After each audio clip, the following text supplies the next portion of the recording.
బాలబ్రహ్మచారి ఒక భక్తి కథ. కర్మఫలం ఎలా ఉంటుందనేది చెప్పే ఒక చక్కటి భక్తి కథ. ఒకప్పుడు ఒక చిన్న వయసు బ్రాహ్మణుడు ఉండేవాడు. అతను బాలబ్రహ్మచారి. శివుణ్ణి భక్తి శ్రద్ధలతో ఆరాధించే భక్తుడు. యవ్వనానికి వచ్చి ఉండడం చేత అతని ముఖం మరింత తేజస్సు చేత అందంగా ప్రకాశించేది. ఒకరోజు అతను గంగలో స్నానం చేయాలని అనుకుని పాదయాత్ర మొదలుపెట్టాడు. దారి మధ్యలో ఆ బ్రాహ్మణ బ్రహ్మచారి ఒక వ్యాపారి ఇంటి వద్ద ఆగాడు. ఆ వ్యాపారి అతనికి చాలా భక్తితో సేవ చేశాడు. ఆ వ్యాపారి అతనితో, భగవాన్, మీరు 2-3 రోజులు ఇక్కడే ఆగండి, విశ్రాంతి తీసుకొని ఆపై బయలుదేరండి అన్నాడు. బ్రాహ్మణుడు అందుకు అంగీకరించాడు. మొదటి రాత్రికే ఆ వ్యాపారి భార్యకు బ్రాహ్మణుడి మీద మోహం కలిగింది. ఆమె బ్రాహ్మణునితో ఇలా అంది, నీవు నన్ను వివాహం చేసుకో అని కోరింది. అందుకు ఆ బ్రాహ్మణుడు, ఓ దేవి, నేను బాలబ్రహ్మచారిని, నీవు వివాహితవు, నీవు ఇలా ఆలోచించడం మహాపాప కారణం అవుతుంది, అది పాపమే, నన్ను క్షమించు అన్నాడు. అప్పుడు ఆమె బ్రాహ్మణునితో, నీతో వివాహానికి నా వివాహ కారణం ఇబ్బంది అయితే ఆ ఇబ్బందిని ఇప్పుడే తీర్చేస్తానంటూ కత్తి తీసుకొని తన భర్తను 4 ముక్కలుగా కోసేసింది. కానీ బ్రాహ్మణుడు అందుకు ఒప్పుకోలేదు. అప్పుడు ఆ స్త్రీ బ్రాహ్మణునిపై కోపంతో అరుపులు కేకలు పెట్టి ఈ విధంగా అరిచింది, ఈ బ్రాహ్మణుడు నా భర్తను చంపి నన్ను దురాచారం చేయాలని చూశాడని అబద్ధమాడింది.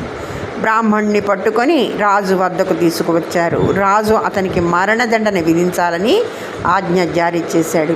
కానీ మంత్రి, భగవంతుని యొక్క భక్తుడైన బ్రాహ్మణునికి మరణదండన విధించరాదు అని 2 చేతులు నరికివేయాలని చెప్పి అలా చేయడానికి అనుమతించారు. బ్రాహ్మణుని చేతులు నరికివేయబడ్డాయి. బ్రాహ్మణుడు బాధతోటి గంగలో స్నానం చేసి ప్రభు ప్రభు అంటూ శివుడిని ఆర్తితో పిలిచాడు. శివుడు ప్రత్యక్షమయ్యాడు. బ్రాహ్మణుడు, ప్రభు, నేను మీ భక్తుడిని కదా, మరి నాకు ఇలాంటి శిక్ష ఎందుకు వేశావు అని అడిగాడు. అప్పుడు శివుడు, ఓ భక్త, పూర్వజన్మలో నీవు ఒక సన్యాసివి. నీవు తపస్సు చేస్తుండగా ఒక ఆవు పరిగెత్తుకుంటూ వచ్చి నీ దగ్గర చేరింది. దాని వెనకనే కత్తి పట్టుకుని ఒక మాంసం అమ్మువాడు వచ్చాడు. ఆ మాంసం అమ్ముకునేవాడికి తనతో ఉన్న కత్తితో దాన్ని అక్కడికక్కడికే కోసేశాడు. నీవు సంపాదించుకున్న తపశ్శక్తి వల్లే నీవు బ్రాహ్మణుడిగా పుట్టావు. కానీ నీవు పట్టుకున్న ఆ ఆవే తర్వాతి జన్మలో ఆ వ్యాపారి భార్యగా పుట్టింది. మాంసము అమ్మేవాడు వ్యాపారిగా పుట్టాడు. అందుకే ఆ వ్యాపారి 4 ముక్కలుగా నరికి వేయబడ్డాడు. ఆవును పట్టుకున్న నీ చేతులు నరికి వేయబడ్డాయి అని అనుభవించారు. శివుడు అన్నాడు, ఈ జన్మలో నీవు నా భక్తుడివిగా ఉన్నావు కాబట్టి అందుకే నేను నీ చేతులను తిరిగి ఇస్తాను అని చెప్పి భగవంతుడు బ్రాహ్మణునికి చేతులను తిరిగి ప్రసాదించాడు. ఎప్పుడూ మంచి పనులు చేయాలి, ఓం నమః శివాయ. అప్పుడు నీ బాధ్యతను ఆ శివుడే స్వయంగా తీసుకుంటాడు. ఓం నమః శివాయ, ఓం నమః శివాయ, ఓం నమః శివాయ, ఓం నమః శివాయ.